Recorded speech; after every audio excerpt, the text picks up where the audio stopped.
Hey y'all, welcome back to my channel. My name is Janae, if you didn't know, and today's video is another missing persons case. So if you're ready, let's go.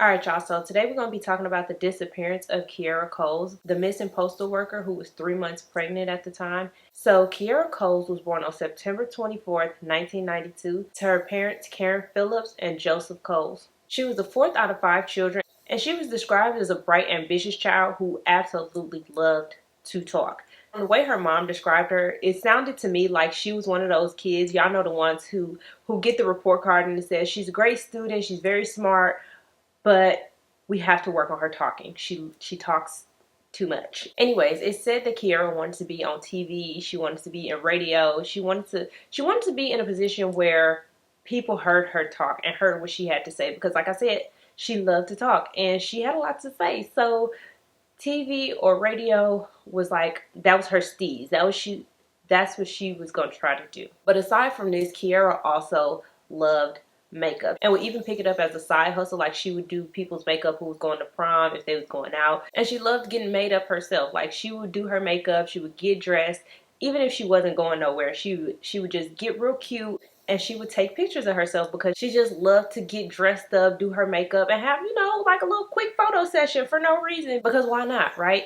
And even when she did go out with her friends and stuff, Kierra was the one who was always taking pictures. She was always the one here for a good video. She was always the one who had her phone out, making memories, just stamping that moment in time where everybody looked good, everybody was having a good time. And like I said, she was just the one who was always on her phone taking pictures. Her mom said that Kierra was one of those type of people who, if she said she was going to do something, she was going to do it. Like, if she set her mind to a certain thing, she was going to achieve it, if for no other reason than to just say, I told you so, and I knew I could do it.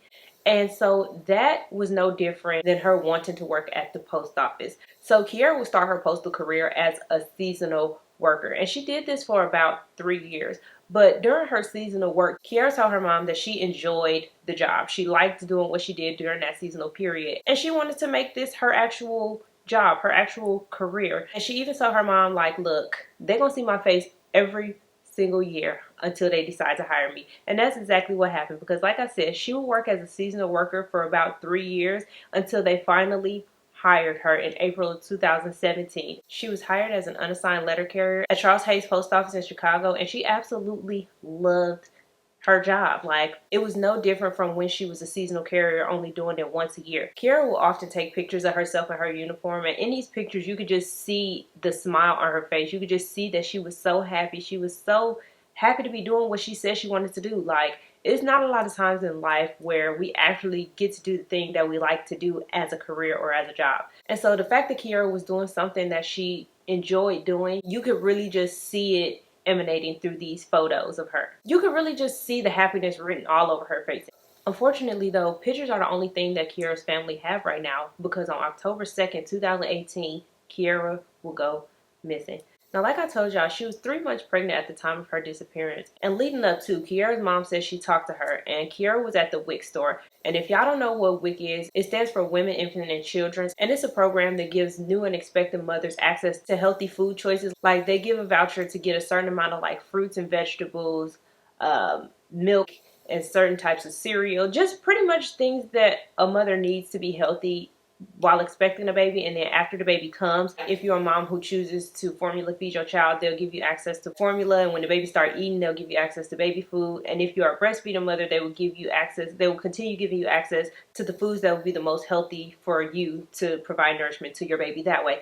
And so she was at the WIC store, and to me it just sounded like she was being an expected mom who had no idea what she was doing, because this is brand new to her. And so she wanted to have her mother's advice. And so she was asking her mom, like, what kind of fruits and vegetables should I get? What kind of milk should I be drinking? Like, what do I do, mom? Like, what do I need, right? And I just thought that was just so cute and so wholesome. And Karen said she could just hear the excitement in Kierra's voice about being pregnant. She was so happy to be expecting a child. But sadly though, that was the last conversation that Kierra and Karen would have. Over the next couple of days, Karen would try to call her, but she would get no answer. And after having no communication with her daughter, Karen filed a missing persons report. And on the 5th of October, Karen had the police do a welfare check on Kierra's apartment. And while they were conducting the welfare check, Karen was there, Kierra's boyfriend was there, and I believe Kierra's brother, if I'm not mistaken, were there as well.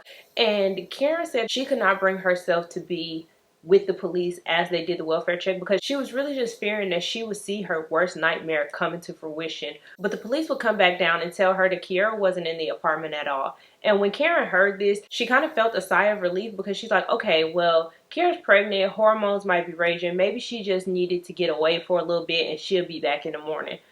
But that didn't happen either. So because postal workers are actually considered federal employees, the United States Postal Inspection Service, which is a federal agency, joined the Chicago Police Department in investigating Kierra's disappearance. And like I said, I remember this playing out on the news a couple years ago, like when it first happened. And the headlines coupled with the video that would come out, I mean, I don't know if it was just me, but it led me to believe that she went missing while she was at work, because the headlines would be like, pregnant postal worker goes missing, and then a video came out of a woman who appeared to be Kierra leaving out of the neighborhood, walking in her postal uniform, but she walked past Kierra's car, and that was said to have been the last sighting of her. So it looked like she was on her way to work. So it would appear as though she either went missing on her way to work or while she was at work, just like I said, based off headlines. That was probably just my own assumption. But anyways, in releasing this video, they were hoping that this would jog some people's memory, get Kierra's face out there, and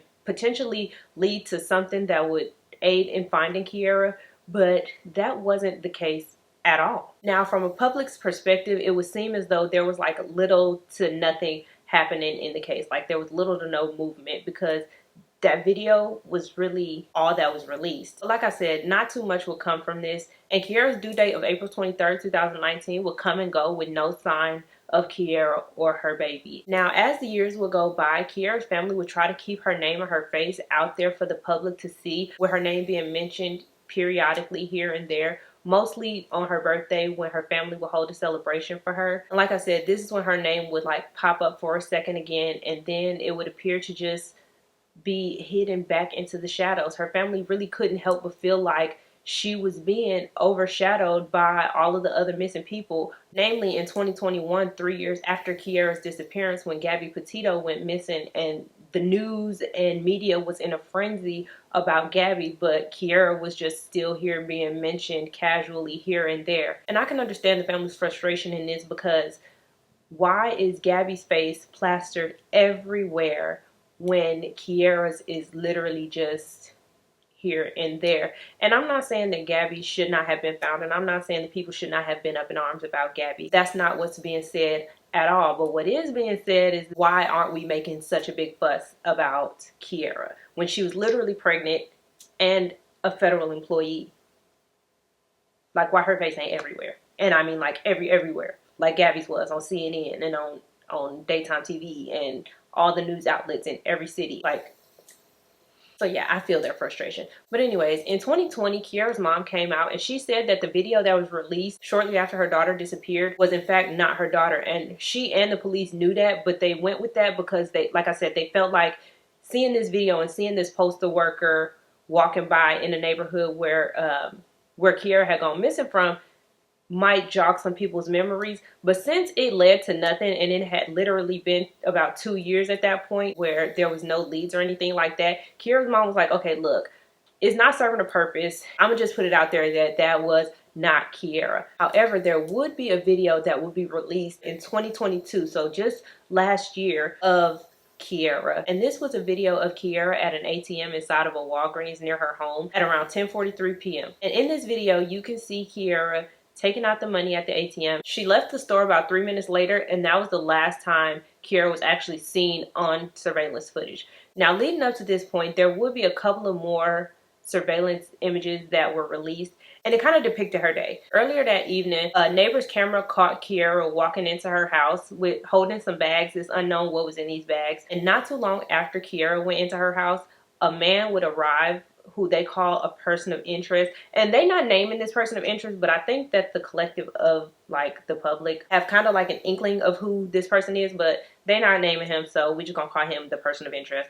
And he arrived at Kierra's house in his own car, and he entered Kierra's residence as well. And later on that evening, Kierra and this person of interest could be seen getting into Kierra's car. He got into the passenger seat and she got into the driver's seat, and they drove off. And shortly after that, that's when Kierra arrived at the Walgreens to make those ATM withdrawals. Now after that, Kierra's car was seen not by her house but somewhere else around Chicago, and this time the person of interest got out of Kierra's car, but they exited the passenger side and not the driver's side, but nobody ever exited the driver's side. So the next time Kierra's car was seen was actually the next day on October 3rd, back at Kierra's house. So this person of interest pulls up in Kierra's car, getting out, going into Kierra's house, and then leaving with something. They don't know what the items were. They left with some unknown items. And instead of getting into Kierra's car, they got back into their car and drove off. So naturally, the police want to talk to this person of interest. And when they question him, he pretty much gave differing accounts of the last time he seen Kierra or what was happening that night. But after doing extensive searches and questioning, they really just didn't have anything to hold this person of interest. And so he remains just that, a person of interest. Outside of that, there's really nothing else that has gone on with the case. That was the latest update as of last year.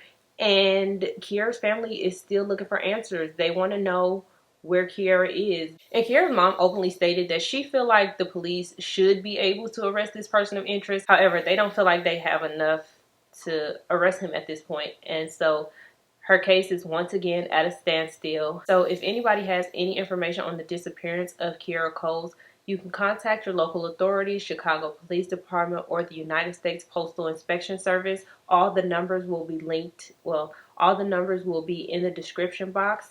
And that is all I have for you guys today.